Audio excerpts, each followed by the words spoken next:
আমন্ত্রণ দুপুরের বাংলাদেশে শুরুতেই জানিয়ে দেব শিরোনামগুলো।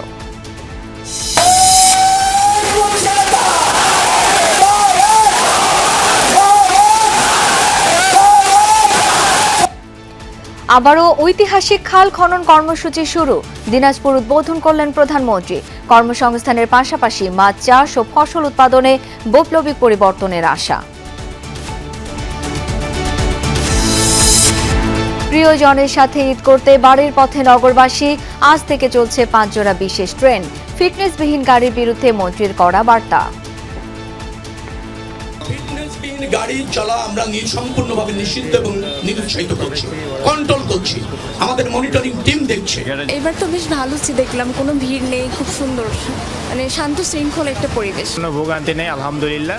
সুন্দর মতো সকালবেলা টিকিট করছি যাতে একটু আরাম এসে যাইতে পারি। ঈদের জামাতের জন্য প্রস্তুত জাতীয় ঈদগাহ ময়দান। একসঙ্গে 35,000 মুসল্লি নামাজ আদায় করতে পারবেন। আশপাশে কড়া নিরাপত্তা ব্যবস্থা। নামাজি যারা আসবেন ওনাদেরকে সদয় অনুরোধ করব ওনারা যাতে এমন কোনো কিছু না আনেন যাতে সিকিউরিটি পয়েন্টে কোনো হ্যাম্পার হয়।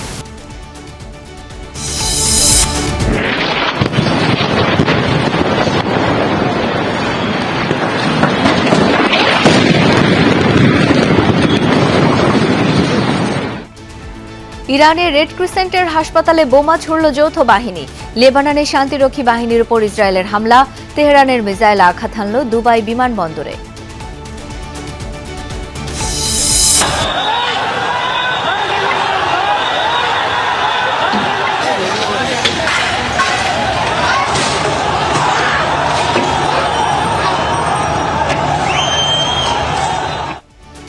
রিকশা চালককে পিটিয়ে হত্যার গুজবে উত্তরা শপিং কমপ্লেক্সে তাণ্ডবের ঘটনায় মামলা হয়নি। সিসি ক্যামেরার ফুটেজ দেখে শনাক্তের চেষ্টা করা হচ্ছে হামলাকারীদের।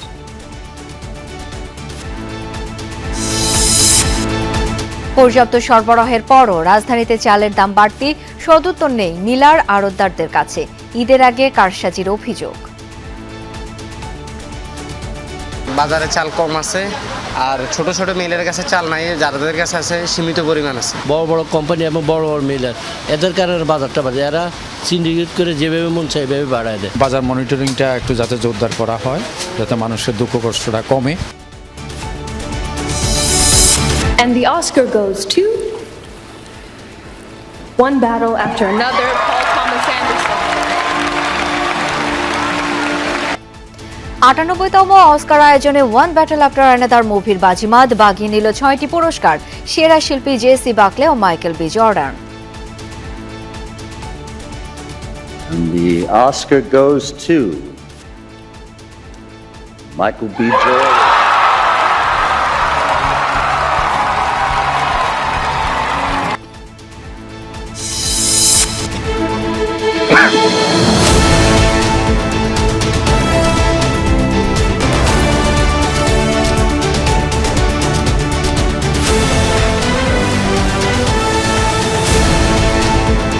দেখছিলেন শিরোনামগুলো। এছাড়াও দেশ বিদেশের আরো খবর নিয়ে দুপুরের বাংলাদেশে আপনাদের সাথে আছি আমি শাওন দত্ত।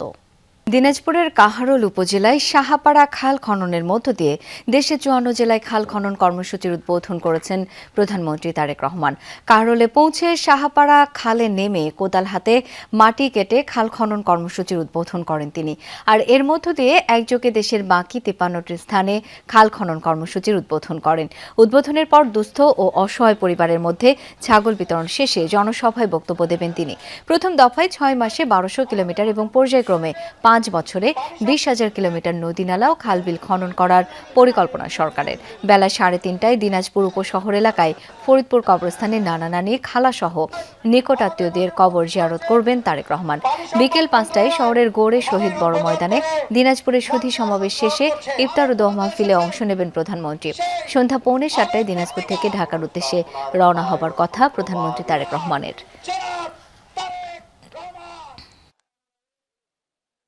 তারেক যে আসলে খাল খনন হলে আমরা এলে অল্প পানিতে ডুবে যাইতো, হয়তো আর ডুববে না, এই জন্য আমরা এখানে আসছি। এখানে খাল খনন করলে মাছ চাষ করা যাবে, হাঁস পালন করা যাবে।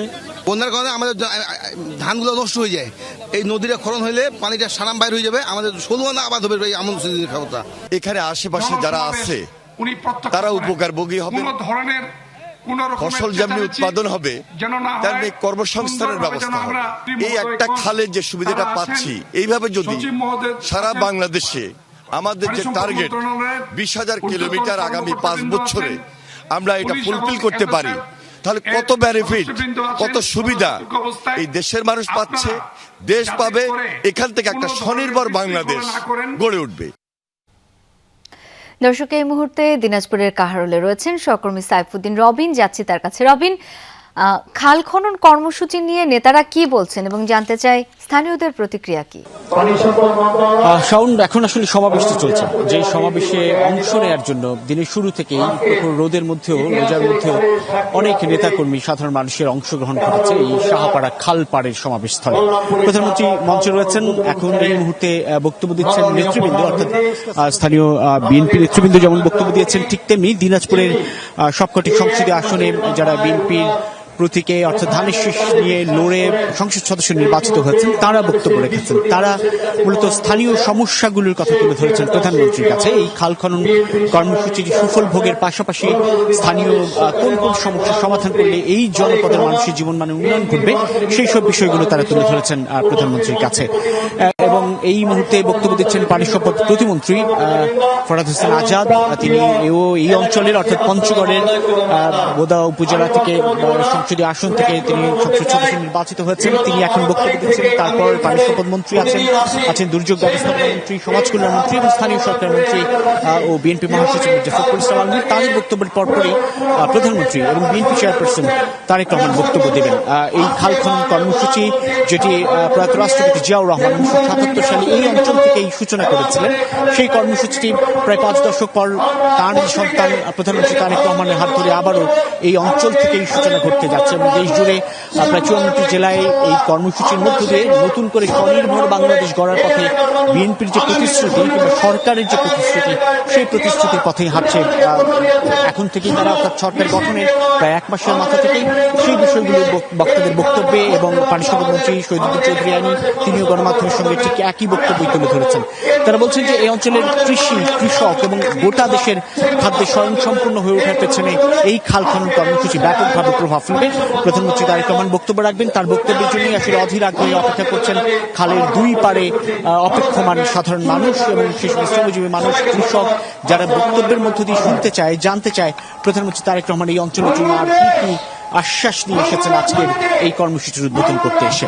শাওন, রবিন, নিশ্চয়ই পরের আপডেটগুলো আপনার মাধ্যমে জানাতে পারবো দর্শকদের। অনেক ধন্যবাদ আপনাকে। দর্শক, দেশ জুড়ে খাল খনন কর্মসূচির আরো খবরাখবর জেনে নেব। নেত্রকোনায় রয়েছেন সহকর্মী কামাল হোসাইন, এবার যাচ্ছি তার কাছে। কামাল, নেত্রকোনায় খাল খনন কর্মসূচি সম্পর্কে কি তথ্য আছে আপনার কাছে, একটু বিস্তারিত জানাবেন আমাদের। দুর্গাপুর উপজেলার উত্তরাইল বাজার আছে, সেই খালটিতে অনেকটা খালের জায়গা এবং সড়ক বিভাগের জায়গা। আমি যদি দেখানোর চেষ্টা করি, সকাল থেকে তারা উচ্ছেদ অভিযান শুরু করেছিল। এই বাজারটিতে 35টি স্থাপনা তারা উচ্ছেদ করেছে। এখন পর্যন্ত এখানে মধ্যে খালের জায়গার মধ্যে সেই ভবনের কাজ কিন্তু তারা উচ্ছেদ চালিয়েছে। এই সড়কটির মোট 12 কিলোমিটার অংশ জুড়ে উচ্ছেদ অভিযান চালাতে হবে। এখানে আছেন সড়ক বিভাগের কর্মকর্তা। একটু জানতে চাইবো আপনাদের উচ্ছেদ অভিযান চলবে কিনা? হ্যাঁ, আমরা উচ্ছেদ অভিযান অংশ হিসেবে আজ দুর্গাপুর উপজেলার উত্তরাইল বাজারে অভিযান পরিচালনা করছি এবং এখানে আমরা যৌথ মেজারমেন্টের চিহ্নিত করেছি এবং তারই অংশ হিসেবে এখানে আমরা 35 স্থাপনা আমাদের অধিগ্রহণিত জায়গা আমরা উচ্ছেদ করছি এবং এর ধারাবাহিকতায় আমাদের উচ্ছেদ অভিযান অব্যাহত থাকবে।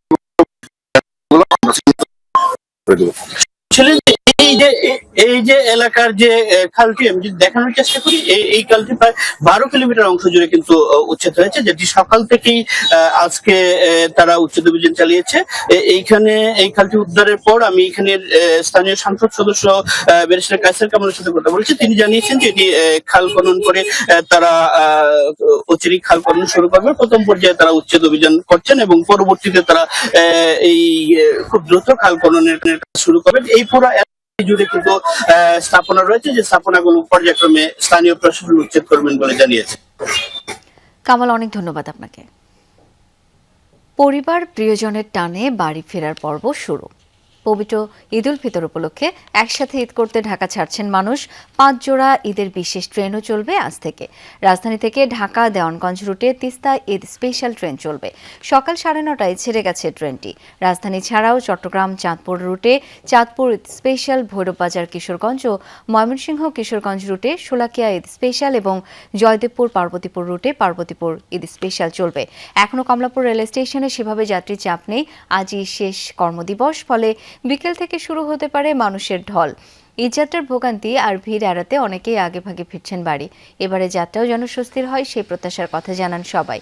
ঈদযাত্রা নির্বিঘ্ন করতে সতর্ক অবস্থানে রয়েছে আইন শৃঙ্খলা বাহিনী।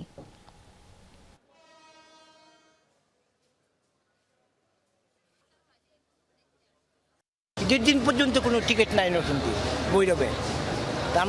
আমি খুব প্রশ্ন করলাম, তা আমরা নতুন যাবো কিভাবে, যাবো কিভাবে?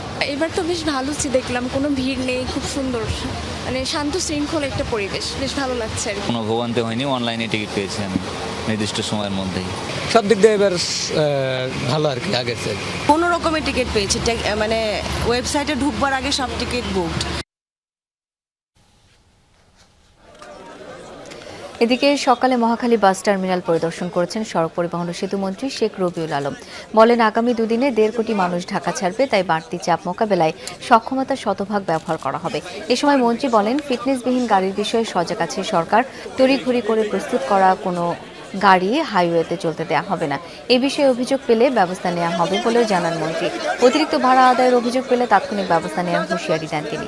মন্ত্রী জানান, ঈদের আগে তেলের দাম বাড়ানো হবে না।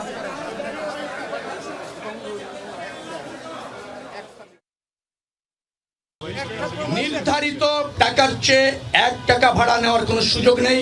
মোবাইল কোর্ট এখানে আছে, এখানে ভিজিলেন্স টিম এখানে আছে, এখানে কন্ট্রোল রুম আছে পুলিশের। যে কোনো যাত্রী কমপ্লেন করলে তাৎক্ষণিক ব্যবস্থা নেওয়া হবে এবং আমরা 24 ঘন্টা তৎপর আছি, 24 ঘন্টা। ঈদযাত্রার সামনে রেখে ঢাকা ময়মনসিংহ মহাসড়কের বিভিন্ন স্থানে অবৈধ স্থাপনা, ভাসমান বাজার ও অবৈধ পার্কিং এর কারণে তীব্র যানজটের আশঙ্কা দেখা দিয়েছে। বিশেষ করে টঙ্গী থেকে জৈনা বাজার ও চন্দ্রা পর্যন্ত দীর্ঘ এলাকায় যাত্রীদের ভোগান্তির আশঙ্কা করছেন সংশ্লিষ্টরা। ঈদযাত্রা স্বস্তিদায়ক করতে প্রয়োজনীয় ব্যবস্থা নেওয়া হবে বলে আশ্বাস দিয়েছে প্রশাসন।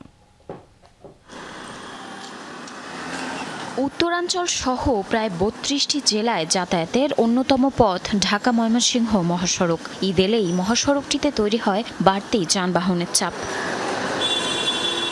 রাজধানীর প্রবেশ মুখ টঙ্গী থেকে জৈনা বাজার পর্যন্ত চান্দনা চৌরাস্তা, বোর্ড বাজার, ভোগড়া, মাওনা সহ 15 থেকে 20টি পয়েন্টে অবৈধ স্থাপনা, ভাসমান বাজারের কারণে যানবাহনের গতি কমে গিয়ে তৈরি হয় দীর্ঘ যানজট। এছাড়া অবৈধ দখলের কারণে সড়কের ওপরই গাড়ি থামিয়ে চলছে যাত্রী ওঠানামা। এতে ঈদযাত্রায় এই পথে তৈরি হয়েছে তীব্র ভোগান্তির শঙ্কা। আমরা রাস্তাঘাটে এই যে দোকানপাট আছে, দোকানপাটের জন্য জ্যামজট লেগে থাকে, ঘন্টার পর ঘন্টা সিরিয়ালে বসে থাকা লাগে। মেন রাস্তার সাথে যে রাস্তাটা থাকে, এটা তো আমাদের জনগণের রাস্তা, হাঁটার জন্য। দেখা যায় যে পাশে আমরা একটা গাড়ি আসছে, একটা মোটরসাইকেল আসছে, আমরা দোকানের জন্য আমরা সরে যাচ্ছি না। আমরা ফ্যামিলি নিয়ে যখন বাইর হয় তখন ধাক্কা খাওয়া লাগে। অনেক সময় আমাদের পকেটে মানিব্যাগ থাকে না, মোবাইল থাকে না। স্থানীয়দের অভিযোগ, দীর্ঘদিন এসব স্থানে অবৈধ দখলদাররা থাকলেও কার্যকর ব্যবস্থা না নেওয়ায় দিনকে দিন বাড়ছে যানজটের সমস্যা। আইনত ব্যবস্থা নিতে পারতেছে না, কারণ ওরা যদি মনে করে নেওয়া করতে পারে, তাহলে ফুটপাতের দোকানগুলো যদি তুলে দিতে পারে, তাহলে মনে করেন আমাদের চলাফেরা মানে ভালো হয়। একটু পরে দেখবেন এদিক দিয়ে পুরো রাস্তা ভরে যাবে ভ্যান গাড়ি দিয়ে, হাঁটাচলা করতে অসুবিধা হয়। পুলিশ এসে একবার উঠাই দিল, পরবর্তীতে আবার কিছুক্ষণ পরে একদিক দিয়ে পুলিশ চলে যায়, আরেক দিক দিয়ে বসতে থাকে। সমস্যার সমাধানে গত কয়েকদিন ধরে ঢাকা ময়মনসিংহ মহাসড়কে অবৈধ পার্কিং ও দখল উচ্ছেদে তদারকি করছেন সংসদ সদস্যরা। ঈদযাত্রা স্বস্তিদায়ক করতে প্রয়োজনীয় ব্যবস্থা নেওয়া হবে বলে আশ্বাস দিয়েছেন গাজীপুর মেট্রোপলিটনের পুলিশ কমিশনার। ফুটপাতে যে অবৈধ দখলগুলো আছে, দোকানগুলো আছে, সেগুলো আজকে থেকে অভিযান শুরু হচ্ছে এবং এটা ঈদের আগ পর্যন্ত চলমান থাকবে এবং পরবর্তীতেও যেন তারা আর অবৈধভাবে ফুটপাত দখল করতে না পারে, রাস্তা দখল করতে না পারে, সে ব্যাপারে ব্যবস্থা নেওয়া হবে। আমরা শক্তভাবে চেষ্টা করছি যে এগুলো নিয়ন্ত্রণে নেওয়ার জন্য, ক্রমান্বয়ে যাতে মানুষের নিরবিচ্ছিন্ন যাত্রা আমরা নিশ্চিত করতে পারি, সে ব্যবস্থা আমরা গ্রহণ করব। মহাসড়কের অবৈধ দখল ও ভাসমান বাজার সরানো না হলে ঈদযাত্রায় ঢাকা ময়মনসিংহ মহাসড়কে যাত্রীদের দুর্ভোগ আরও বাড়তে পারে বলে মনে করছেন সংশ্লিষ্টরা। জারিন অর্নি, যমুনা নিউজ। জাতীয় ঈদগাহ মাঠে ঈদের জামাতের প্রস্তুতি প্রায় সম্পন্ন। এবার ৩৫,০০০ মানুষ একসাথে নামাজ পড়তে পারবে বলে জানিয়েছেন ঢাকা দক্ষিণ সিটি কর্পোরেশনের প্রশাসক মোহাম্মদ আব্দুস সালাম। সকালে জাতীয় ঈদগাহ পরিদর্শন শেষে কথা জানান তিনি। বলেন, সার্বিক নিরাপত্তায় সব রকম ব্যবস্থা রাখা হয়েছে। প্রধানমন্ত্রীর নিরাপত্তা বিশেষ ব্যবস্থা থাকবে বলে জানান প্রশাসক। বলেন, ভিআইপি কাতারে থাকবে জায়নামাজ। ঈদ জামাতে নারীরাও অংশ নিতে পারবে। পর্যাপ্ত লাইট ও ফ্যানের ব্যবস্থা করা হয়েছে। এছাড়া ভ্রাম্যমাণ টয়লেটের পাশাপাশি প্রাথমিক চিকিৎসার ব্যবস্থাও করা হবে। বৃষ্টির জন্য সব ধরনের প্রস্তুতি রয়েছে বলে জানান ডিএসসিসি প্রশাসক। মোটামুটি আমাদের কোন অবস্থাতেই যে সমস্ত জিনিসপত্র তার সাথে বহন করা যাবে না, ধারালো বা অবজেকশনমূলক যে সমস্ত কিছু আছে, সমস্ত পার্টিসিপেন্ট যারা আসবেন, নামাজি যারা আসবেন, ওনাদেরকে সদয় অনুরোধ করব ওনারা যাতে এমন কোনো কিছু না আনেন যাতে সিকিউরিটি পয়েন্টে কোনো হ্যাম্পার হয়। যুক্তরাষ্ট্র ও ইসরায়েলের যৌথ হামলার টার্গেট হচ্ছে ইরানের একের পর এক এলাকা। হামাদানে চালানো হয়েছে ভয়াবহ তাণ্ডব। আইআরজিসির হেডকোয়ার্টার, পুলিশ স্টেশন ছাড়াও হামলার শিকার হয় নানা স্থাপনা। তেহরানে হামলায় ক্ষতিগ্রস্ত হয়েছে রেড ক্রিসেন্ট সোসাইটির একটি ক্লিনিক। পাল্টা জবাব দিয়ে যাচ্ছে ইরানও। আইআরজিসির ছোড়া ক্ষেপণাস্ত্র আঘাত এনেছে দুবাই আন্তর্জাতিক বিমানবন্দরে। আগুন ছড়িয়ে পড়ায় বন্ধ হয়ে যায় কার্যক্রম। এছাড়াও ইসরায়েল, কুয়েত, আরব আমিরাতেও হামলা চালায় তেহরান। যুক্তরাষ্ট্র ইসরায়েলের হামলার টার্গেট ইরানের রেড ক্রিসেন্ট সোসাইটির এই ক্লিনিকটি। মেঝেতে ছড়িয়ে ছিটিয়ে আছে ভাঙা কাচের টুকরা সহ নানা সামগ্রী, ক্ষতিগ্রস্ত আসবাবপত্র। রাজধানী তেহরান জুড়েই এমন তাণ্ডব চালিয়ে যাচ্ছে যৌথ বাহিনী। রোববার ভয়াবহ হামলার শিকার হয় হামাদানো। পুলিশ স্টেশন ও এর আশেপাশের এলাকা টার্গেট করে চলে বোমাবর্ষণ। আক্রান্ত হয় আইআরজিসির সদর দফতর ও বাসিজ গ্রুপের কার্যালয়। নিহত হন বাসিজ গ্রুপের এক কমান্ডার। এছাড়াও ইস্পাহানে বিমান বাহিনীর ঘাঁটি লক্ষ্য করে চালানো হয় হামলা। যৌথ অভিযান চলে কারাজ, বন্দর সিরাফ, বন্দর আব্বাস, জাম সহ বিভিন্ন এলাকায়। জবাবে কুয়েতে মার্কিন সামরিক ঘাঁটিতে ড্রোন ছুড়েছে আইআরজিসি। বিধ্বস্ত হয়েছে ইতালির একটি এয়ারক্রাফট। দুবাই আন্তর্জাতিক বিমানবন্দরে হয়েছে বড় ধরনের ড্রোন হামলা। আগুন ছড়িয়ে পড়ে একাংশে। সাময়িকভাবে বন্ধ করে দেয়া হয় কার্যক্রম। রুট পরিবর্তনে বাধ্য হয় বহু ফ্লাইট। তেল আবিব সহ ইসরায়েলের বিভিন্ন শহরেও ব্যাপক হামলা চালিয়েছে ইরান। সোমবার ভোর থেকে অন্তত 60টি ড্রোন প্রতিহতের দাবি করেছে সৌদি আরব। সংযুক্ত আরব আমিরাত জানিয়েছে, ইরান থেকে আসা ক্ষেপণাস্ত্র ও ড্রোন হুমকির বিরুদ্ধে সক্রিয় তাদের আকাশ প্রতিরক্ষা ব্যবস্থা। রেজওয়ানা সাইমা, যমুনা নিউজ। দক্ষিণ লেবাননে হামলার শিকার হয়েছে জাতিসংঘের শান্তিরক্ষীরা। রোববার বিকেলে দক্ষিণ লেবাননে তাদের 3টি টহল দলকে লক্ষ্য করে একটি অরাষ্ট্রীয় সশস্ত্র গোষ্ঠী গুলি চালায়। জানিয়েছে লেবাননের জাতিসংঘের শান্তিরক্ষা মিশন ইউনিফিল। আত্মরক্ষার্থে পাল্টা গুলি চালায় শান্তিরক্ষীরাও, তবে এতে কেউ হতাহত হয়নি। এই মামলার পেছনে হিজবুল্লাহর হাত থাকতে পারে বলে ধারণা করা হচ্ছে। রোববার লেবাননের গোটা দক্ষিণাঞ্চল জুড়ে চালানো হয় ব্যাপক বিমান হামলা। এর বেশিরভাগই হয় পাহাড়ি শহর খিয়ামের আশপাশে। শহরটি দখলের চেষ্টা করছে ইসরায়েলি স্থলবাহিনী, তবে সেখানে সরাসরি ইসরায়েলি সেনাদের সাথে লড়াই চালিয়ে যাওয়ার দাবি করেছে হিজবুল্লাহ। এছাড়া আইডিএফ এর হামলার শিকার হয়েছে সিরিয়ার সীমান্তবর্তী এলাকা বেকা ভ্যালি। বৈরুতের দক্ষিণ উপশহরগুলোতেও চালানো হয় বড় ধরনের একাধিক বিমান হামলা। চলমান সংঘাতে লেবাননে নিহতের সংখ্যা বেড়ে দাঁড়িয়েছে 850-তে, যাদের মধ্যে রয়েছে শতাধিক শিশু। মধ্যপ্রাচ্যে সংঘাত বন্ধের পাশাপাশি ফিলিস্তিনের পূর্ণ স্বাধীনতা চাইলেন হলিউড তারকা হ্যাভিয়ের বারদেম। অস্কার অনুষ্ঠানে অংশগ্রহণের সময় এই মন্তব্য করেন তিনি। তার সাথে সুর মেলান অভিনেতা জোয়েল এডগার্টন, পরিচালক অলিভার লাক্সে সহ অনেকেই। এ সময় দেয়া বক্তব্যে যুক্তরাষ্ট্রের ইরাক অভিযান থেকে শুরু করে প্রতিটি যুদ্ধকে অবৈধ সংঘাত বলে আখ্যা দেন বারদেম। একাডেমি অ্যাওয়ার্ডসের মঞ্চকে শুধুমাত্র জাঁকজমক আয়োজনের কেন্দ্র নয়, বরং প্রতিবাদের স্থান হিসেবেও উল্লেখ করেন এই হলিউড তারকা। এ সময় দ্রুততম সময়ের মধ্যে গাজায় চলমান ইসরায়েলি গণহত্যা বন্ধের দাবিও জানান তিনি।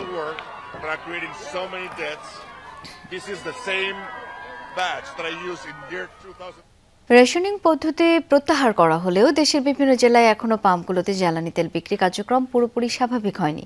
সকাল থেকে অনেক পাম্পে দেখা যায় মোটরসাইকেল, প্রাইভেট কার সহ যানবাহনের আগের মতোই দীর্ঘ লাইন। কোথাও কোথাও আবার তেল শেষ হয়ে যাওয়ায় পাম্প বন্ধ রাখতেও দেখা গেছে। ভুক্তভোগীরা জানান, দীর্ঘ সময় লাইনে দাঁড়িয়ে থেকেও চাহিদা মতো তেল পাচ্ছেন না তারা। পাম্প মালিকরা বলছেন, ডিপো থেকে তেলের সরবরাহ ব্যবস্থা নিয়মিত হলে 2-1 দিনের মধ্যে পরিস্থিতির উন্নতি হতে পারে। এদিকে এমন পরিস্থিতিতে জ্বালানি তেলের সংকট নিরসনে জেলা প্রশাসকদের 9টি নির্দেশনা দিয়েছে সরকার।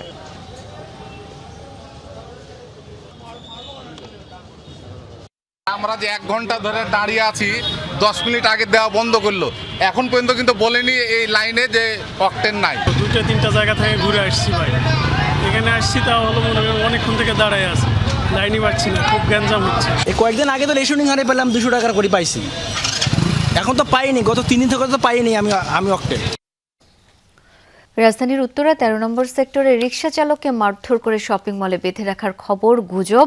এই ঘটনায় কিছু দুষ্কৃতিকারী মব সৃষ্টি করে লুটপাট করার চেষ্টা করেছে।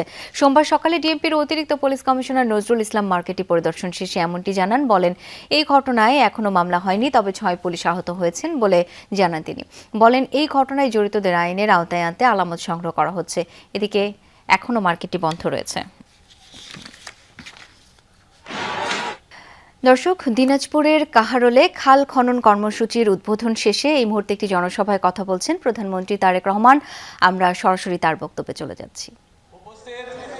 ভিন্ন ধর্মের মানুষ যারা আছেন, সনাতনী ধর্মের মানুষ, সাঁওতাল মানুষ সহ যারা উপস্থিত আছেন, সকলের প্রতি আমার সালাম এবং আন্তরিক শুভেচ্ছা। ভাই, এই যে আমরা আজকে খাল কাটবো, কেমন আছেন সবাই? ভালো? এখন এই খাল কাটলে কি এলাকার উপকার হবে? আপনারা খুশি? এই খাল কাটাতে খুশি? কারা কারা খুশি না হাত তুলেন তো। খুশি না কারা কারা? কারা কারা খুশি না হাত তুলেন। আর কারা কারা খুশি এবার হাত তুলেন। সবগুলা মানুষ খুশি। আমরা যারা বিএনপি করে, আমরা এমন একটি দল করে যেই দলের কাজ হচ্ছে সেই কাজগুলো করা, যেই কাজগুলো করলে মানুষের উপকার হবে, যেই কাজগুলো করলে মানুষ খুশি হবে, আমরা চেষ্টা করি কাজগুলো করতে। এবং সে কারণেই আজ আমরা এখানে একত্রিত হয়েছি। আনুষ্ঠানিকভাবে আজকে আমরা এই সাহাপাড়া খালটি আমরা জানেন, এই খালটা প্রায় 12 কিলোমিটার লম্বা। এই খালটা ইনশাল্লাহ আমরা সম্পূর্ণভাবে যখন কাজ শেষ করতে পারবো, সম্পূর্ণভাবে যখন কাজ শেষ করব, তখন কিন্তু প্রায় 31,000 কৃষক এখান থেকে পানি পাবে। 31,000 কৃষক এবং প্রায় 1200 হেক্টর জমি এই খালে যে পানি থাকবে সেই পানির সেচ সুবিধার মধ্যে আসবে। 3.5 লক্ষ মানুষ এই খালের পানির সুবিধা পাবে। এই খালের পানি বিভিন্ন ভাবে তারা ব্যবহার করতে পারবে। এবং শুধু তাই নয়, সবচেয়ে বড় যে বিষয়টি হচ্ছে, এই এলাকার কৃষক ভাইরা, এই এলাকার কৃষানি বোনেরা, তারা যে ফসল উৎপাদন করবে, এখন যেই ফসল উৎপাদন হচ্ছে তার থেকে প্রায় 60,000 মেট্রিক টন বেশি ইনশাল্লাহ ফসল উৎপাদিত হবে। প্রিয় ভাই বোনেরা, আপনারা নিশ্চয়ই নির্বাচন, এই মাত্র কয়েকদিন আগে নির্বাচন হয়েছে, ভোট দিয়েছেন সবাই? হ্যাঁ, কারা কারা নতুন ভোটার হাত তুলেন তো। নতুন ভোটার কারা কারা এবার প্রথম ভোট দিয়েছেন? নতুন ভোটার, নতুন ভোটার, এই যে এইদিকে আছে নতুন ভোটার, এইদিকে অনেক নতুন ভোটার। হ্যাঁ, ও এগুলা সব নতুন ভোটার। Good, very good. এখন এই যে নতুন ভোটার যারা আছেন, তারা সব এর আগে যারা অনেক আগে, আজকে থেকে প্রায় 15-20 বছর আগে ভোট দিচ্ছেন, তাই না? এর মধ্যে ভোট দিতে পারছিলেন গত 15-20 বছর? ভোট দেওয়ার সুযোগ পান নাই। তো এই যে গেল নির্বাচনটা, এই নির্বাচনের সময় আমরা দেশের মানুষের সামনে কতগুলো কথা বলেছিলাম। এই বক্তব্য শুরুতে কিন্তু আমি বলেছি যে আমরা এমন একটা দল করি, আমরা দল করি শহীদ জিয়ার দল করি, আমরা দল করি দেশনেত্রী খালেদা জিয়ার দল করি, এবং আমরা সেই কাজগুলো করতে চাই যেই কাজগুলো করলে মানুষের উপকার হয়। এবং সেই জন্য কিন্তু নির্বাচনের আগে আমরা বলেছিলাম কতগুলো কথা, অনেক কথার মধ্যে কয়েকটা জরুরি কথা আমরা বলেছিলাম। কি কথা? যে আমরা জানি বাংলাদেশে যে প্রায় 20 কোটি মানুষ, এই 20 কোটি মানুষের বেশিরভাগ থাকে গ্রাম অঞ্চলে, এবং তাদের মধ্যে বেশিরভাগ মানুষ বাস করে এবং তাদের প্রধান পেশা হচ্ছে কৃষি। তারা গ্রামে বাস করে, তাদের প্রধান পেশা হচ্ছে কৃষি। এবং কৃষি যদি বাঁচে তাহলে বাংলাদেশের কৃষক যদি ভালো থাকে তাহলে বাংলাদেশের মানুষ ভালো থাকবে। কি ঠিক বলছি না ভুল বললাম? ঠিক, এই কথাটা ঠিক বলছে। এবং সেই জন্যই আমরা বলেছিলাম যে আমরা কৃষকের পাশে দাঁড়াতে চাই, কৃষক ভাইদের পাশে আমরা দাঁড়াতে চাই। এবং সেজন্যই আমরা তখন বলেছিলাম যে নির্বাচনে ইনশাল্লাহ আপনাদের ভোটে আল্লাহর রহমতে বিএনপি জয়যুক্ত হলে পরে সবচেয়ে প্রথম আমরা যে কাজটি করব সেটা হচ্ছে 10,000 টাকা পর্যন্ত যে কৃষি ঋণ ছিল কৃষকদের, সেই 10,000 টাকা পর্যন্ত কৃষি ঋণ সুদ সহ আমরা মওকুফ করে দেব। আমরা তখন নির্বাচনের আগে বলেছিলাম। এবং নির্বাচনের পরে প্রথম যে মন্ত্রিসভার সরকারের যে মন্ত্রিসভার বৈঠক ছিল, সেই বৈঠকে প্রথমেই বিএনপি সরকার কৃষক ভাইদের কথা মনে রেখেছে এবং সেই কৃষি ঋণ সুদ সহ আমরা মওকুফের ব্যবস্থা করেছি। এখন প্রিয় ভাই বোনেরা, আজকে আমরা এখানে একত্রিত হয়েছি এই খাল কাটার। আপনারা নিজেরাই বলেন এই খাল কাটলে আপনাদের সকলের, বিশেষ করে যারা কৃষিকার্যের সাথে জড়িত, সেই কৃষিকার্যের সাথে জড়িত তাদের আপনাদের উপকার হবে, আপনাদের সকলের উপকার হবে। গ্রামের মানুষ খাল থাকলে, খালে পানি থাকলে কি কি উপকার হয় প্রত্যেকটি মানুষ আপনারা বুঝেন। আজ এই খাল কাটাটা কেন জরুরি? সমগ্র বাংলাদেশে আজকে যে খালগুলো আগে ছিল প্রায় সকল খাল ভরাট হয়ে গেছে। আমি এখানে আসার পথে আমি বিভিন্ন জায়গায় দেখলাম নদীর পর্যন্ত ভরাট হয়ে গেছে। নদীর মধ্যে কিছু চাষবাসের কাজ হচ্ছে। বহু খাল, ওই যে ছোট ছোট কালভার ব্রিজ যখন পার হয়ে আসলাম দেখলাম যে অনেকগুলো খাল প্রায় ভরাট হয়ে গিয়েছে। এই এলাকাতে যে খবর নিয়ে আমি জানলাম, এমনকি বর্ষার মৌসুমেও খরা হয়, অনেক জায়গায় পানি পাওয়া যায় না। ঠিক এই কথাটা কি ঠিক? বর্ষার মৌসুমে অনেক জায়গায় পানির সমস্যা হয়, সেখানে চাষবাস করা যায় না। কিন্তু আমরা এই বর্ষার পানিটাকে আমাদের কাজে ব্যবহার করতে চাই। আমরা কৃষক ভাইদের কাজে এই পানিটা ব্যবহার করতে চাই। আমরা এই পানিটা ব্যবহার করতে চাই এমন ভাবে যাতে সমগ্র এলাকার মানুষ উপকার পায়। সেজন্যই আমরা সমগ্র বাংলাদেশে আজকে আনুষ্ঠানিকভাবে এখানে খাল খনন শুরু করলাম। সমগ্র বাংলাদেশে ইনশাল্লাহ আগামী 5 বছরে আমরা প্রায় 20,000 কিলোমিটার খাল খনন করব, যাতে করে এই খাল খননের মাধ্যমে একদিকে আমরা বর্ষার সময় হঠাৎ করে উজান থেকে পানি চলে আসে, নদী খাল সব বন্ধ হয়ে যাওয়ার কারণে উজান থেকে যখন হঠাৎ করে পানি আসে তখন দেখি যে আমরা নদীর খাল বিলের আশেপাশে যে বাড়ি ঘরগুলো আছে মানুষজনের, সেগুলো ভেসে যায়, গরু ছাগল ভেসে যায়, মানুষের কাপড় জামা নষ্ট হয়ে যায়, ঘরের জিনিসপত্র নষ্ট হয়ে যায়, ঘর বাড়ি নষ্ট হয়ে যায়। এইরকম সমস্যা যাতে না হয় আমরা চাই খাল খননের মাধ্যমে উজানের সময়, বর্ষার সময় যে অতিরিক্ত পানিটা, সেই পানিটা আমরা ধরে রাখবো। কারণ উজানের সময় যে পানিটা আসে, আপনারা প্রত্যেকে এটা অভিজ্ঞ, দেখেছেন আপনারা, 7 দিন 10 দিন থাকে, তারপরে সেই পানির খবর নাই, চলে গেল পানি, তাই না? কিন্তু এই পানিটা যদি আমরা ধরে রাখতে পারি তাহলে কি সবার উপকার হবে? সবার উপর। এবং সেজন্য এই পানিটাকে আমরা ধরে রাখতে চাই, যাতে শুষ্ক মৌসুমেই হোক, বর্ষা মৌসুমেই হোক, আমরা আমাদের কৃষক ভাইদেরকে পানি সরবরাহ করতে পারি, যাতে আমরা আমাদের কৃষির উৎপাদন বাড়াতে পারি। এবং কৃষির উৎপাদন এই জন্যই আমাদেরকে বাড়াতে হবে। ভাইরে, বাংলাদেশ বিরাট দেশ, একটা 20 কোটি মানুষ এই দেশে। এই মানুষগুলো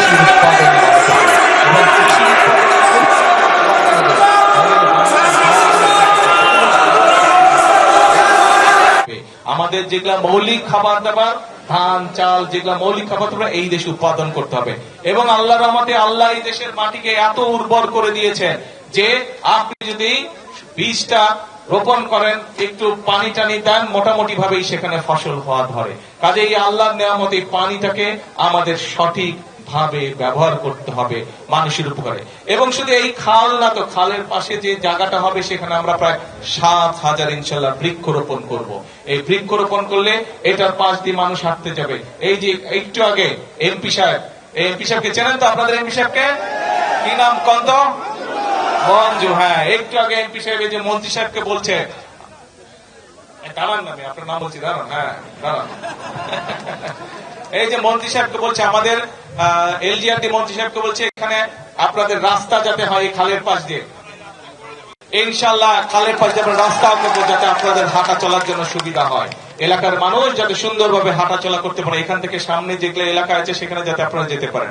কাজেই আমাদেরকে সারা দেশে আমরা এইভাবে খাল খনন কর্মসূচি শুরু করেছি আনুষ্ঠানিকভাবে আজকে।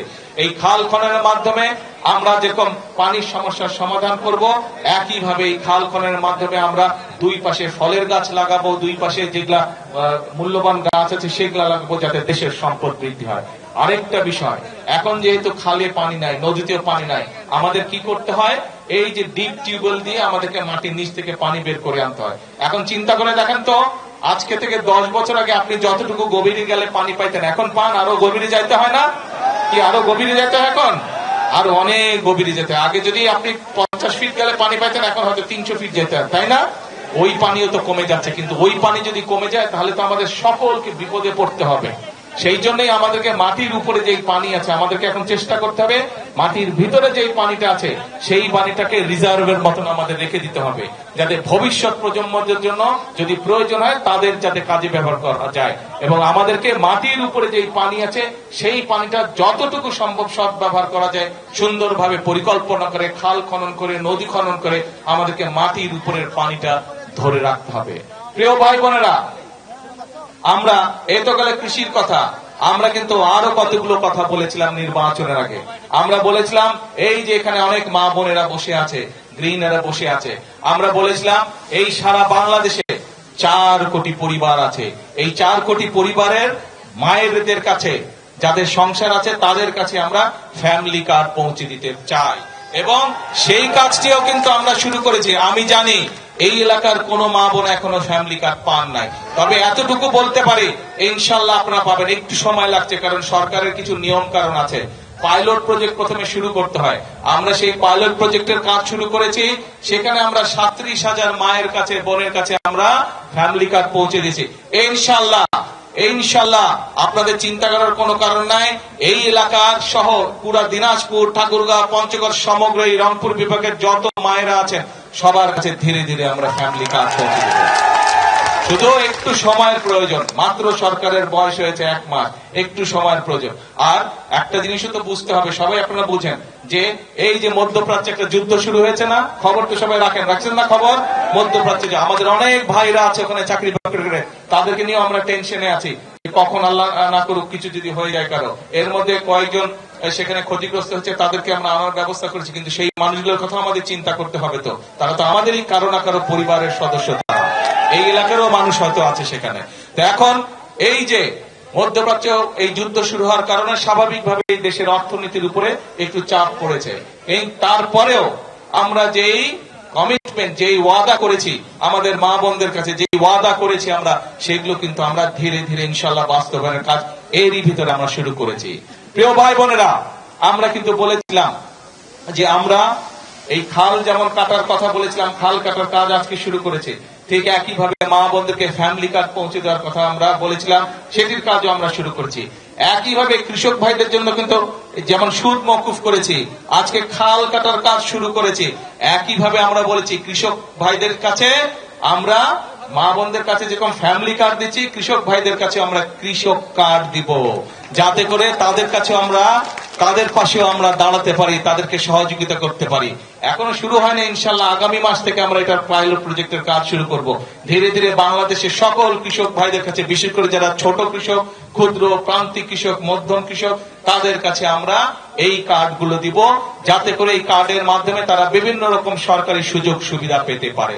আমাদের লক্ষ্য হচ্ছে কৃষকের পাশে দাঁড়ানো। বিএনপি, শহীদ জিয়া, খালেদা জিয়া ছিলেন কৃষকের বন্ধু, আপনাদের নির্বাচিত বর্তমান বিএনপি সরকার হচ্ছে কৃষকের বন্ধু। কারণ একটা কথা, আমাদের লক্ষ্য হচ্ছে কৃষকের পাশে দাঁড়ানো। বিএনপি, শহীদ জিয়া, খালেদা জিয়া ছিলেন কৃষকের বন্ধু, আপনাদের নির্বাচিত বর্তমান বিএনপি সরকার হচ্ছে কৃষকের বন্ধু। কারণ একটা কথা তো একটু আগে বললাম, কৃষক ভালো থাকলে, কিষানি ভালো থাকলে এই বাংলাদেশের মানুষ ভালো থাকবে।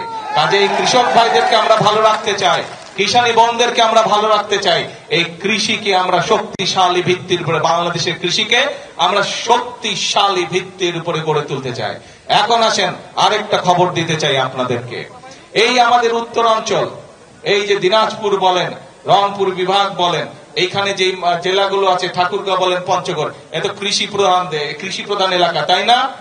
এখানে যেরকম কৃষকের এই যে কথাগুলো বললাম, খাল খনন বলেন, কৃষি কাজ বয়, কৃষক কার্ড বলেন, তারপরে কৃষি লোন, মওকুফ এগুলা তো করেছি, কিন্তু কৃষি কাজের সাথে সরাসরি সম্পৃক্ত এমন অনেক ভাই বোন আছে না? এদেরও তো কর্মসংস্থানের ব্যবস্থা করতে হবে না? বাংলাদেশে অনেকগুলো বড় বড় কোম্পানি আছে যারা কৃষি সংক্রান্ত দ্রব্য নিয়ে মিল ফ্যাক্টরি তৈরি করেছে। আমরা এরই মধ্যে ওই সকল কোম্পানিগুলোর সাথে কথা বলেছি এবং তাদের সাথে এই আগামী সপ্তাহে ঈদের পরে ইনশাল্লাহ আমি তাদেরকে নিয়ে বসবো। এর মধ্যে কথাবার্তা হচ্ছে, তাদেরকে নিয়ে আমি ইনশাল্লাহ ঈদের পরে বসছি যে এই এলাকায় যেখানে ইপিজির আছে দিনাজপুরে, তারপরে ঠাকুরগাঁও আছে, পঞ্চগড় আছে, এই এলাকায় আর কি কি কৃষি নির্ভর মিল ইন্ডাস্ট্রি করা যায় যাতে করে এই এলাকার যারা বেকার যুবক আছে, বোনেরা আছে, তাদের যাতে কর্মসংস্থানের ব্যবস্থা হয়, সেই উদ্যোগ ইনশাল্লাহ আমরা গ্রহণ করেছি। এখন প্রিয় ভাই বোনেরা, এই যেই কাজগুলোর কথা বললাম, এই কৃষক কার্ড বলেন, ফ্যামিলি কার্ড বলেন, খাল খনন বলেন, এই যে কৃষির সাথে সম্পর্কিত মিল ফ্যাক্টরি বলেন, এইগুলার পরিকল্পনা নিয়ে আমরা এইগুলা স্থাপন করব। এই কাজগুলো করলে কি আপনারা মনে করেন দেশে শান্তি আসবে? এই কাজগুলো করলে কি আপনারা মনে করেন মানুষের উপকার হবে? এই কাজগুলো করলে কি আপনারা মনে করেন মানুষের ভাগ্যের পরিবর্তন হবে? কি হবে? গরমে আসলে সকলে রোজা রেখে শুকায় গেছে গলা, তাই না? আবারও গলা শুকায় গেছে। এখন যাই হোক, ইনশাল্লাহ একটু পরে ইফতার হবে, তখন বেশি করে পানি খেতে হবে। পানি কিন্তু সবাই বেশি করে খাবেন। আজকে অনেকক্ষণ রোদে ছিলেন আপনারা, ঠিক আছে? পানি বেশি খেতে হবে, নাহলে কিন্তু আবার কিডনিতে সমস্যা হবে, ঠিক আছে? ইফতার করে পানি বেশি খাবেন, যত না খাবার খাবেন আজকে পানি বেশি খেতে হবে, কারণ এই রোদের তাপে শরীর থেকে পানি টেনে নিয়েছে। তো এখন এই কাজগুলো করলে মানুষের ভাগ্যের পরিবর্তন হবে। এটাই হচ্ছে বিএনপির রাজনীতি, মানুষের ভাগ্যের পরিবর্তন করে। আজকে যে মাসে 5,000 টাকা কামাই করে, আমরা চাই তার আয় রুজিটা আগামী 2-4 বছরের মধ্যে যাতে 5 থেকে ইনশাল্লাহ 10,000 টাকায় পৌঁছে।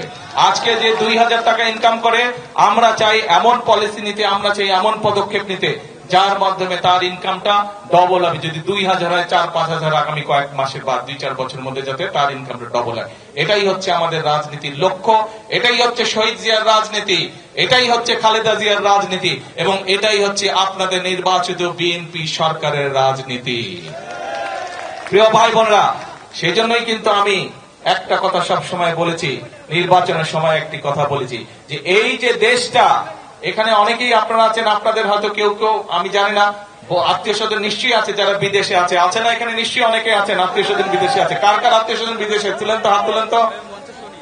এই যে অনেক মানুষের আত্মীয় স্বজন বিদেশে, আত্মীয় স্বজনের সাথে যখন কথা হয়, ওরা বলে না বিদেশের দেশগুলো অনেক সুন্দর, বলে? গল্প শুনেন না ওদের কাছে? তো ভাই, ওদের দেশটা যদি সুন্দর হয়, ওকে জিন ভূতে এসে দেশ বানায় দিয়ে গেছে? ওদের দেশে, ওই দেশের মানুষই তো দেশ সুন্দর করেছে না?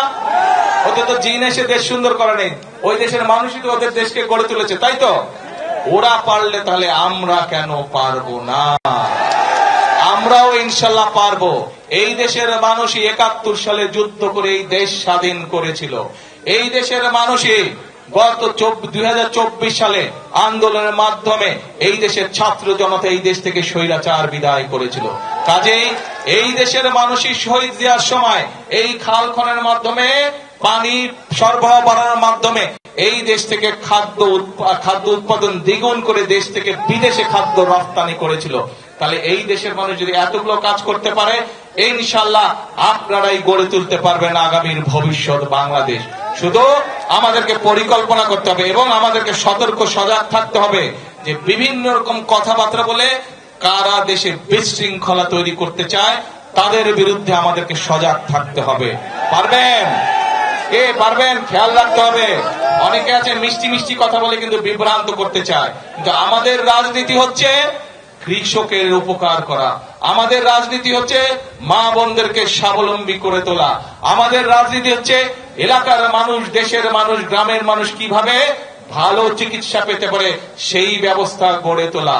আমাদের রাজনীতি হচ্ছে আমাদের সন্তানেরা, ভবিষ্যৎ প্রজন্মেরা কিভাবে লেখাপড়া করে মানুষ হতে পারে, সেটি হচ্ছে আমাদের রাজনীতি। খাল খনন কর্মসূচির উদ্বোধন শেষে কাহারোলে জনসভায় কথা বলছিলেন প্রধানমন্ত্রী তারেক রহমান। সেখানেই ছিলাম এতক্ষণ। নিত্যপণ্যের পাইকারি ও খুচরা দামের সামঞ্জস্য রাখতে ঈদের পরে ফ্যাক্ট ফাইন্ডিং কমিটি কাজ শুরু করবে, এমন তথ্য জানিয়েছেন বাণিজ্যমন্ত্রী খন্দকার আব্দুল মুক্তাদির। সকালে সিলেটের ওসমানীনগর উপজেলার চম্পাতলী খালের পুনর্খনন কাজের উদ্বোধন করেন তিনি। বলেন, ফ্যাক্ট ফাইন্ডিং কমিটি বাজার পরিস্থিতি পর্যালোচনা করে প্রয়োজনীয় সুপারিশ প্রদান করবে। বাণিজ্যমন্ত্রী আরও বলেন, সিলেট অঞ্চলের সব খাল পর্যায়ক্রমে খনন ও পুনঃখনন করা হবে। এর ফলে কৃষি ও সেচ কার্যক্রমে ইতিবাচক প্রভাব পড়বে এবং কৃষি উৎপাদন বাড়াতে কর্মসূচি গুরুত্বপূর্ণ ভূমিকা রাখবে। এবার ঈদ বাজারের খবরাখবর।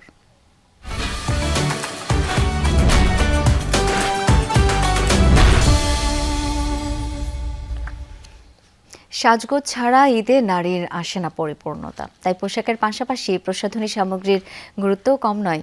উৎসব সামনে রেখে সৌন্দর্যবর্ধক সামগ্রীর দোকানগুলোতেও ক্রেতাদের ভিড়। পরিবার প্রিয়জনের সাথে আনন্দ ভাগাভাগি করাই উৎসবের মূল কথা নয়, বরং নিজেকে একটু ভিন্নভাবে সাজাতেও ব্যস্ত ক্রেতারা। রাজধানীর শপিং মল আর মার্কেট